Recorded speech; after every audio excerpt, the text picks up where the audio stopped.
Congresswoman Louise Slaughter, dead at 88, remembering her legacy and passion for people. The results are in. The suspect in Brittany Drexel's disappearance takes a lie detector test, and the climbing death toll in the Miami bridge collapse. You're watching 13 WHAM ABC, and this is 13 WHAM News at 5. She was a voice for the people. What we've done and what we will do is really remarkable. A trailblazer for progress and justice. And we're not going to give up. Congresswoman Louise Slaughter has died at the age of 88. She led the way for women here in our community. This community has lost a real friend. Tonight, team coverage, remembering her life and legacy. Congresswoman Slaughter passed away this morning. She had been hospitalized after falling at her D.C. home and suffering a concussion. We're told the 88-year-old was surrounded by her family and friends. News of Congresswoman Slaughter's passing made its way through the halls of the Capitol this morning. By early afternoon, the flag in front of the rotunda was at half-staff. We have team coverage this evening. We begin with 13 WHAM's Doug Embledge joining us live from our nation's capital. Doug. In front of that Capitol and that flag at half-staff that you referenced, Matt, there you can see it, and there are flags all around Washington that are indeed in the same state at this hour. Louise Slaughter made history when she became the first woman to chair the powerful House Rules Committee. She got there with a combination of Southern charm and a reputation as a tireless fighter. She was a Southern belle who represented New York and was a bridge to so many in the Congress. She could debate fiercely on the floor against on an issue and then sing harmony with that same member of Congress that night for charity.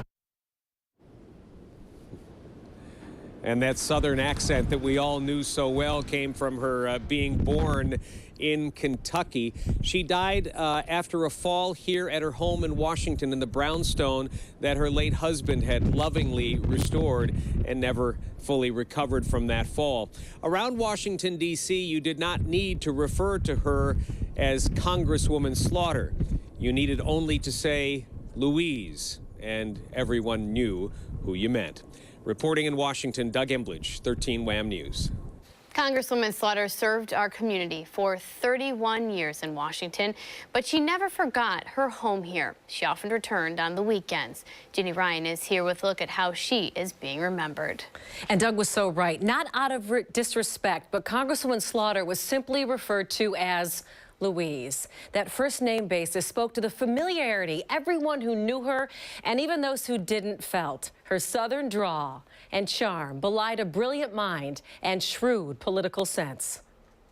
I see this amazing woman who never should have won, who did everything she's ever done. The balloons, I remember the red, white, and blue. We had flags everywhere. Fran Weisberg helped engineer Louise Slaughter's stunning upset over incumbent Fred Eckert in 1986. It was one of the most closely watched congressional races in the country. Weisberg believes Slaughter's ability to connect with people was the tipping point. We just would have these rallies and she would get up and speak. And the balloons and Louise, it was always Louise, and it was Louise cares about you. And it was so authentic, and everybody believed her.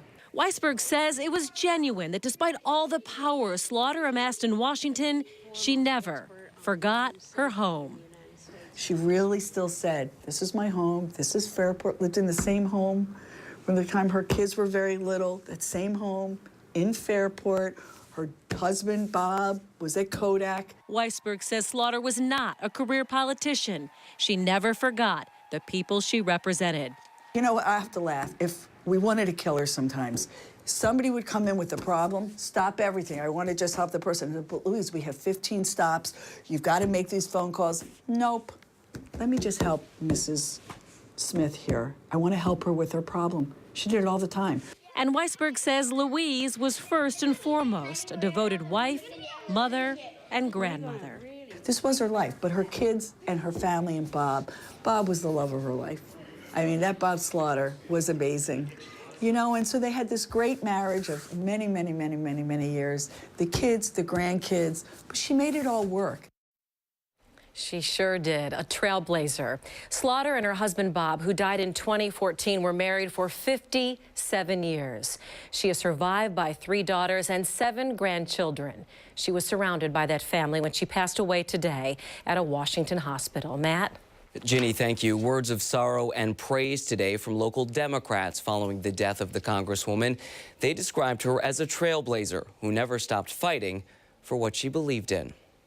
At City Hall, Mayor Lovely Warren ordered the flags to half staff, Rochester's first female mayor, crediting Congresswoman Louise Slaughter for paving the way. Because of her, we were able to have women elected to be county executive, a woman elected to be mayor, women elected to city council. Warren says Slaughter's impact can be seen across the region. When you look across the board, there is probably no federal project that has been done in our community, from projects at our universities to road projects to even the interloop. Things that we have going on right now would not have been accomplished without her support, without her leadership, without fighting every day for us in Congress. State Assembly Majority Leader Joe Morelli agrees. Louise was so passionate about women's issues, about health care, about jobs, about equality, about fairness. Morelli says Slaughter was tenacious, never backing down from what she believed in. I would tease her an awful lot about it, but she